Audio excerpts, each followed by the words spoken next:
Assalamualaikum warahmatullahi wabarakatuh. Siapa yang menjadi musuh-musuh setan dalam kehidupan ini? Inilah pertanyaan berikutnya yang diajukan oleh baginda Rasul kepada iblis. Hai iblis, kalau teman-temanmu adalah seperti yang telah engkau jelaskan tadi, sekarang cobalah beritahu saya, siapa di antara umatku yang menjadi musuhmu dalam kehidupan ini? Atas pertanyaan ini iblis laknatullah menjawab, ya Rasul, musuh-musuhku di antara umatmu, pertama anta ya Muhammad. Musuhku yang pertama adalah engkau wahai Muhammad. Kenapa iblis mencatat Nabi Muhammad sebagai tokoh nomor satu dalam deretan musuh-musuhnya? Mudah difahami. Pertama, keberadaan Rasul merupakan rahmah lil alamin, rahmah bagi lingkungan. Yang kedua, beliau berfungsi menyelamatkan manusia dari tempat yang gelap gulita, dari tempat kesesatan menuju tempat yang terang benderang, penuh berisi petunjuk dan hidayah dari Allah Subhanahu wa taala. Maka menurut iblis, inilah manusia perintang pertama atas segala daya dan usahanya menggelincirkan manusia ke jalan yang dimurkai oleh Allah Subhanahu wa taala. Kalau kita baca sejarah, risalah yang dibawa oleh Nabi Muhammad ini memang merupakan risalah yang membawa rahmah bagi alam sekitarnya. Ada sedikit perbedaan dengan risalah-risalah sebelum beliau. Sepertinya risalah yang dibawa oleh para rasul terdahulu itu mempunyai efek yang langsung pada kehidupan di dunia ini. Nabi Nuh misalnya menyampaikan agama. Hai umatku, ini agama. Umat menentang, turun banjir yang menenggelamkan orang-orang kafir. Azab diturunkan pada waktu itu juga, pada saat nabinya masih hidup. Jadi azabnya itu jenis cash, kontan.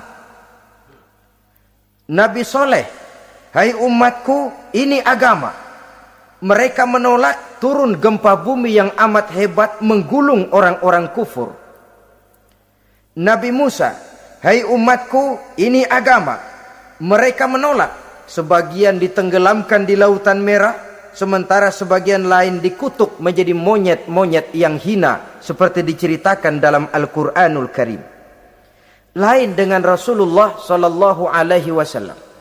Bagaimanapun kurang ajarnya umat yang dihadapi oleh beliau, bagaimanapun menentangnya jamaah yang dihadapi oleh beliau, azab tidak turun sepanjang beliau masih hidup.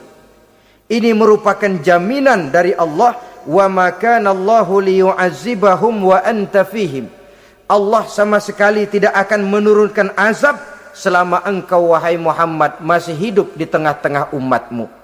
Jadi keberadaan Nabi Muhammad merupakan jaminan keselamatan bagi umatnya.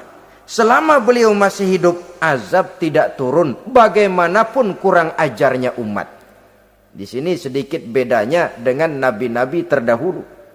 Juga perbedaan dalam pola dakwah.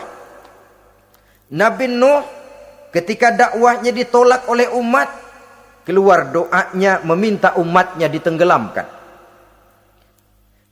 Tetapi Nabi kita ketika dilontari batu oleh umat, malah beliau mendoakan umatnya agar memperoleh hidayah. Oleh sikap yang semacam ini, wajar lalu iblis menganggap Nabi Muhammad sebagai musuh ranking pertama. Yang kedua, siapa musuhmu di antara umatku?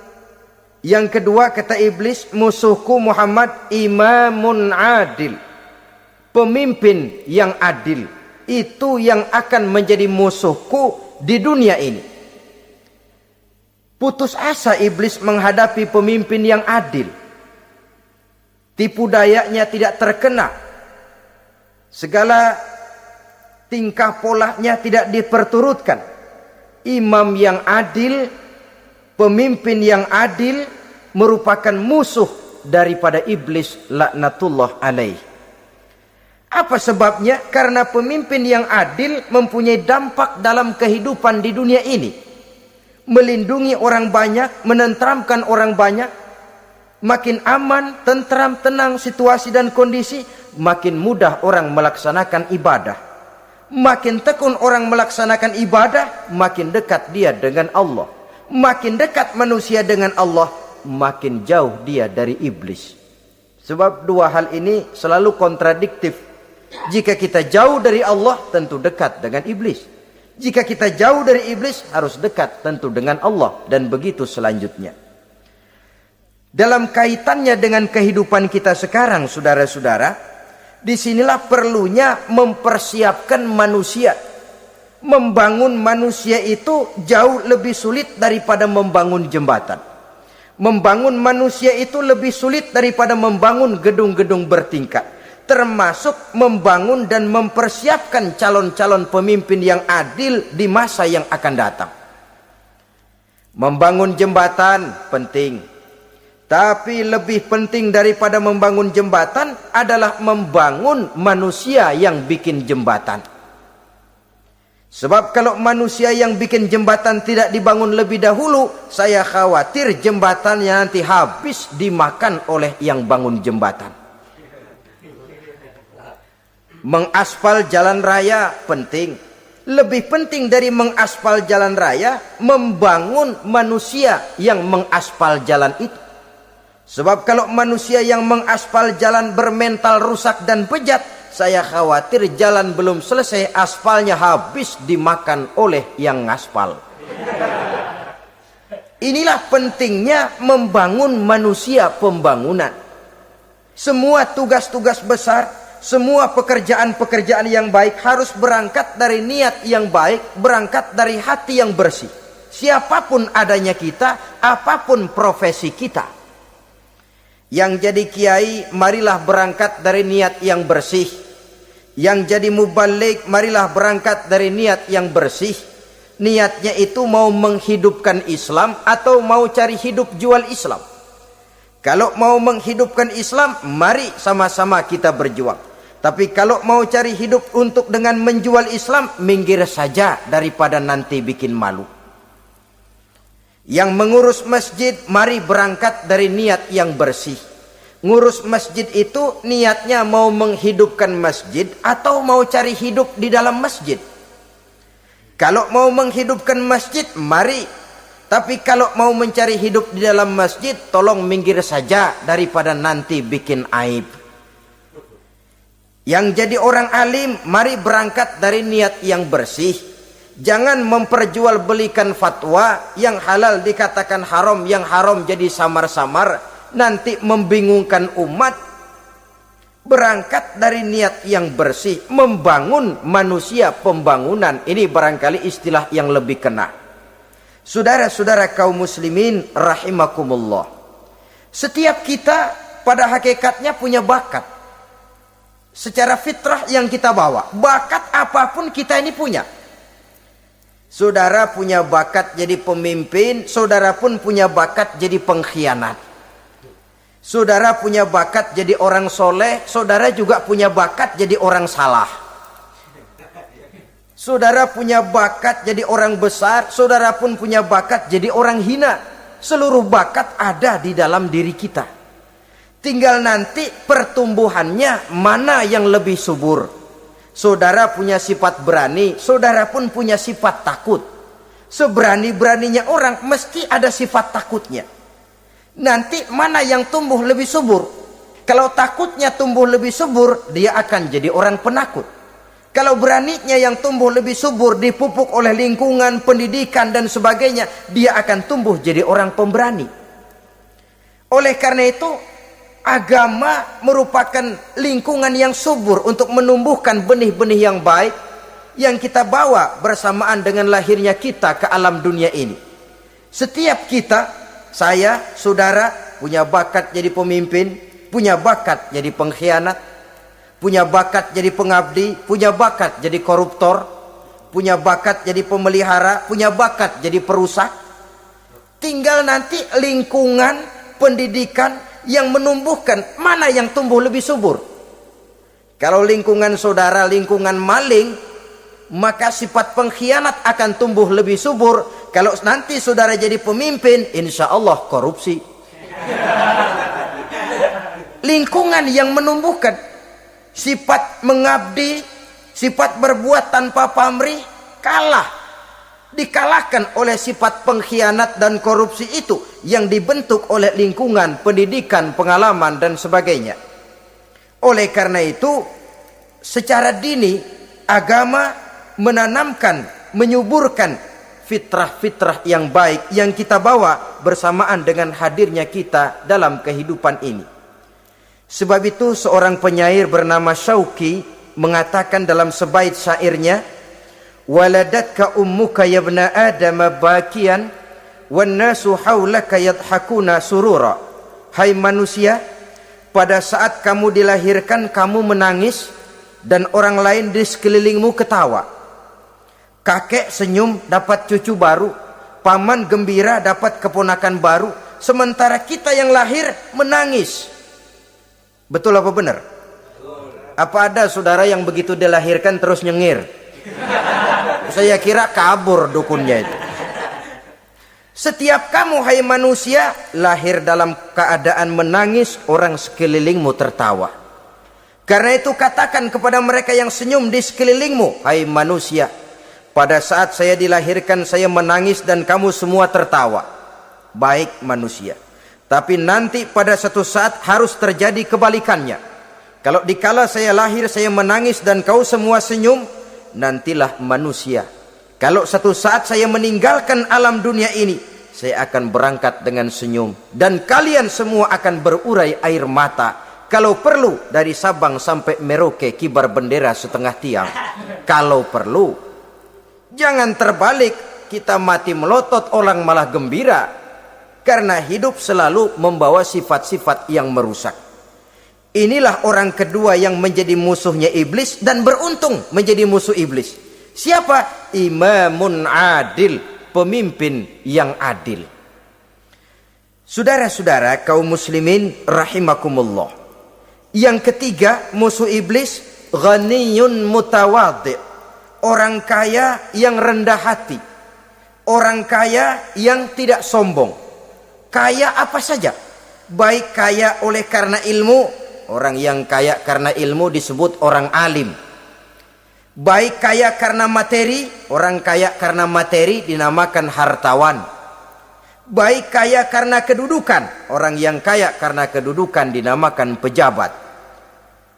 Orang kaya yang rendah hati itu musuh iblis. Beruntung dia menjadi musuh iblis. Iblis tidak senang ada orang kaya tidak sombong. Tapi iblis paling senang kalau ada orang kaya sombong. Lebih senang lagi iblis kalau ada orang miskin sombong. Masya Allah. Orang kaya sombong, walaupun iblis senang, orang masih bilang pantas saja dia sombong, kaya apaan aja punya. Udah miskin sombong, kira-kira yang disombongin apaan? Dalam segala bentuknya sombong ini Allah tidak senang, tapi iblis senang. Kenapa? Karena sponsor sombong iblis. Kan yang pertama kali sombong iblis toh. Ketika disuruh sujud kepada Nabi Adam, dia nggak mau. Ini kesombongan pertama yang terjadi dalam sejarah.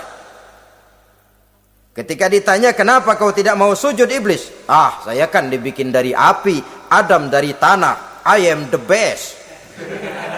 Saya lebih hebat daripada iblis, daripada Adam. Adam baru kemarin dibikin, saya sudah lama.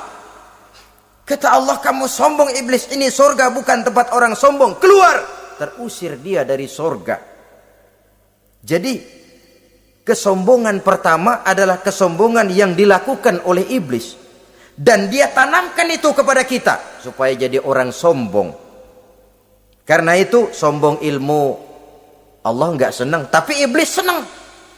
Mentang-mentang ada ilmunya. Nih, satu-satunya ustadz di sini ya. Semua mesti ngaji sama gue. Kalau nggak ngaji sama gue, Islamnya kurang tapi bener. Sombong karena ilmu, sombong karena pangkat, mentang-mentang pakai bintang di pundak, jalan pundak duluan. Yang wajar saja hidup ini. Sombong harta pun begitu. Kaum muslimin rahimakumullah, orang kaya yang rendah hati dimusuhi oleh iblis, tapi dicintai Allah, dicintai Rasul, dicintai malaikat. Caranya bagaimana? Kembali kepada satu kesadaran bahwa pada saat terlahir ke alam dunia ini tidak ada yang pernah kita bawa. Kalau sekarang kita punya rumah, punya kebun, punya kendaraan, punya pabrik, punya segala macam benda, apa itu? Titipan. Pada suatu saat akan diambil kembali oleh yang menitipnya. Kalau titipan itu pandai kita jaga, pandai kita syukuri, titipan akan makin banyak. Sama juga kita dalam kehidupan. Kalau orang bisa kita percaya, saya mau pergi ke luar negeri, rumah saya titip kepada tetangga. Saya pulang dari luar negeri, isi rumah tetap tidak berkurang, malah dibersihi, malah disapu, dihilangkan kotorannya. Tentu bukan main syukur saya, girang saya. Akan bertambah kepercayaan saya untuk menitipkan apa saja. Ini makna la in syakartum la azidannakum wa la in kafartum inna azabi lasyadid. Kalau kamu pandai bersyukur, aku tambah nikmat. Tapi kalau kamu ingkar, azabku teramat pedih. Artinya apa? Nikmat bisa berubah menjadi azab kalau kita tidak pandai mensyukurinya. Ma'asyiral muslimin rahimakumullah, orang yang kaya ilmu lalu rendah hati, tidak selalu ingin menonjolkan diri. Ini kadang-kadang yang tanggung ini yang bikin berabe. Alim bener enggak, geblek bener juga enggak. Yang sedikit-sedikit mau nonjolin diri. Kalau enggak jadi imam enggak mau ke masjid, enggak jadi imam enggak mau ke musola. Pokoknya kalau enggak jadi imam marahan sama musola.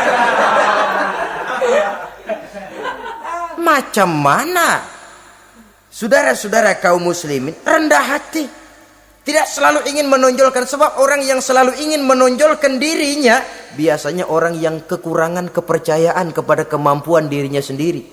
Dia selalu ingin dinomorsatukan, dia selalu ingin ditempatkan pada ranking teratas. Dia tidak percaya diri. Orang yang percaya diri dapat bersikap wajar dalam kehidupan. Begitu juga kaya karena harta, dengan menyadari bahwa harta bagaimanapun banyaknya titipan dari Allah.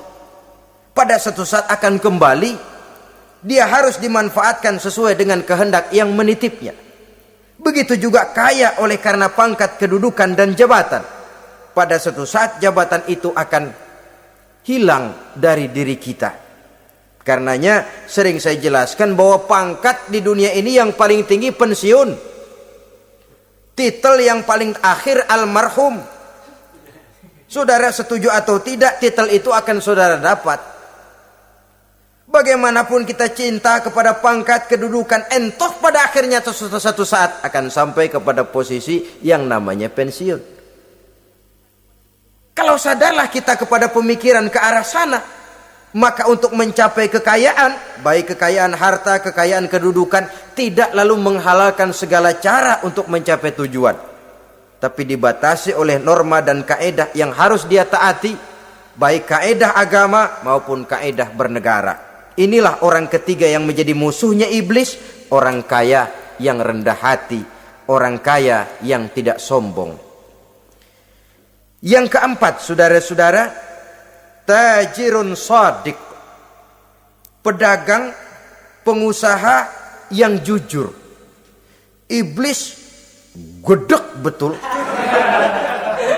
benci bukan main sama pengusaha, sama pedagang yang jujur, yang tidak ngurangi timbangan, tidak nipu pembeli, tidak barang yang jelek dibilang bagus, atau yang bagus di atas yang jelek di bawah, atau dicampur yang baik dengan yang jelek supaya kelihatan semuanya jadi baik. Semua orang ingin untung. Tidak ada kecuali siapapun orangnya. Dan itu wajar. Setiap manusia ingin mendapat keuntungan. Kalau perlu dengan modal minimal mencapai keuntungan maksimal. Seperti yang diajarkan oleh teori ekonomi. Itu kan yang namanya produktif kan. Satu usaha dinamakan produktif. Bagaimana kita mengeluarkan modal minimal bisa mencapai keuntungan maksimal. Silakan. Bahwa manusia ingin untung itu insting, naluri, fitrah. Tidak ada orang yang mau rugi. Tapi cara mencapai keuntungan itu yang membedakan antara seorang muslim dengan yang bukan muslim. Sudah pernah saya sampaikan, apabila kaum pengusaha, para pedagang sudah dijangkiti penyakit yang tidak jujur, yang akan timbul adalah kekacauan ekonomi. Kekacauan ekonomi bisa menimbulkan revolusi sosial. Dan revolusi sosial merupakan kiamat satu generasi. Semua kericuhan hampir bermuara dari perut. Dan itu ekonomi. Orang nodong perut. Orang korupsi perut. Ya walaupun korupsi kalau sudah kelas kakap tidak lagi sekedar urusan perut. Ya perut apa yang diurusin kalau korupsinya miliaran itu. Perut jin barangkali. Saudara-saudara kaum muslimin rahimakumullah. Oleh karena itu, pedagang yang jujur, pengusaha yang jujur, ini merupakan musuh iblis. Iblis tidak senang kalau ada pengusaha yang jujur. Iblis tidak senang kalau ada pedagang yang jujur. Tapi iblis akan tepuk tangan kalau pedagang sudah selingkuh, kalau pengusaha sudah nipu. Ada orang bilang, sekarang mah kalau jujur-jujur bener nggak makan apa-apa dong kita. Sebab katanya jangan lagi nyari yang halal, sekarang ini yang haram aja seret. Rupanya sering masang undian nggak pernah kena.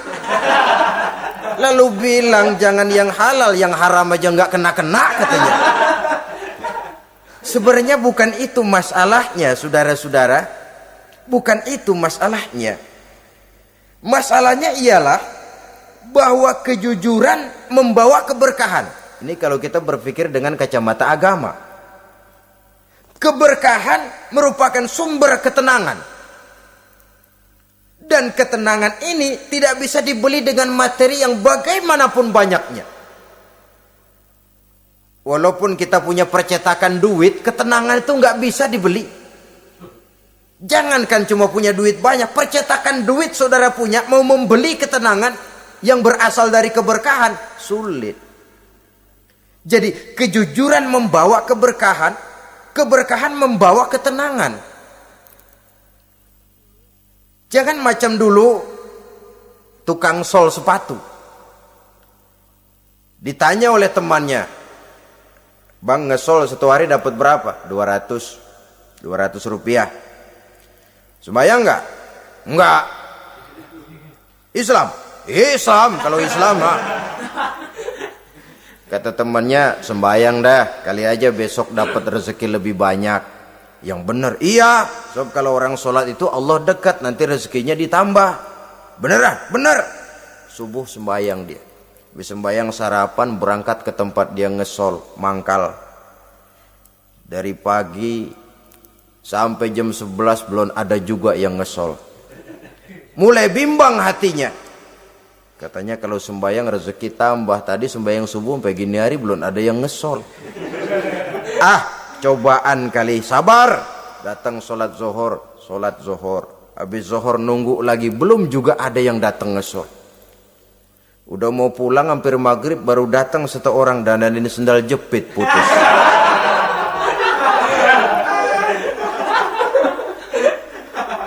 Sudah bayar 25 rupiah.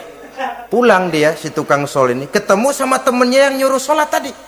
Ditanya, bagaimana penghasilan ini hari? Apa dijawab?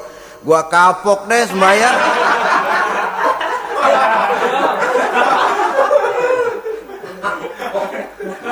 Kemarin nggak sembahyang dapat 200, sekarang begitu sembahyang jigo.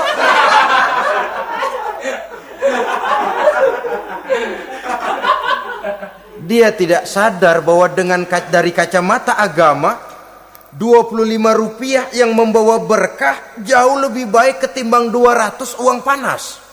dari kacamata agama. 25 rupiah yang membawa berkah lebih baik daripada 200 rupiah tapi panas. Sebab panas menjauhkan kita dari ketenangan. Itulah sebabnya maka pedagang yang jujur, pengusaha yang jujur menjadi musuh setan dan beruntung. Sekarang jadi pengusaha jujur-jujur nggak dapat proyek, Pak, kalau nggak bisa semar semir semur. Padahal agama sudah menjelaskan ar-rashi wal murtashi finnar. Orang yang nyogok dan orang yang disogok dua-duanya neraka. Kenapa? Join termasuk ta'awanu 'alal ismi wal udwan. Bertolong-tolongan dalam berbuat dosa dan kesalahan. Kalau hadiah, lain hadiah. Kalau sodako, lain sodako. Tapi yang namanya semir, suap, ar-rashi wal murtashi finnar. Saudara-saudara kaum muslimin rahimakumullah. Jadi pedagang yang jujur, pengusaha yang jujur merupakan salah satu roda perekonomian. Kegoncangan ekonomi akan menimbulkan dampak sosial yang sangat luas dan kompleks. Yang pada giliran puncaknya, dampak paling negatifnya, dia sanggup menggerakkan terjadinya revolusi sosial. Bukankah sebagian besar gerak hidup manusia dimotivasi oleh keinginan untuk mempertahankan kelangsungan hidup? Dan kelangsungan hidup artinya mulut. Mulut itu artinya perut dan itu artinya makan. Setelah itu mungkin baru pangan, baru sandang, baru dia berpikir pakaian dan sebagainya.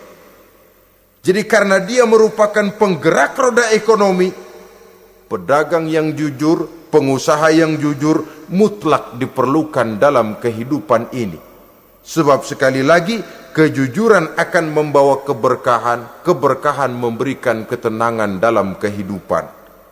Oleh karenanya kita umat Islam biarin duit kita banyak asal berkah.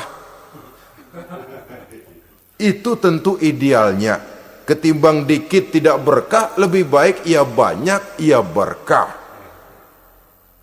Dan keberkahan itu datang lewat kejujuran. Kejujuran ini sudah dicontohkan oleh Rasul pada saat beliau berniaga ke negeri Syam. Dikala berumur 9 tahun, bahkan dikala berumur 25 tahun, seketika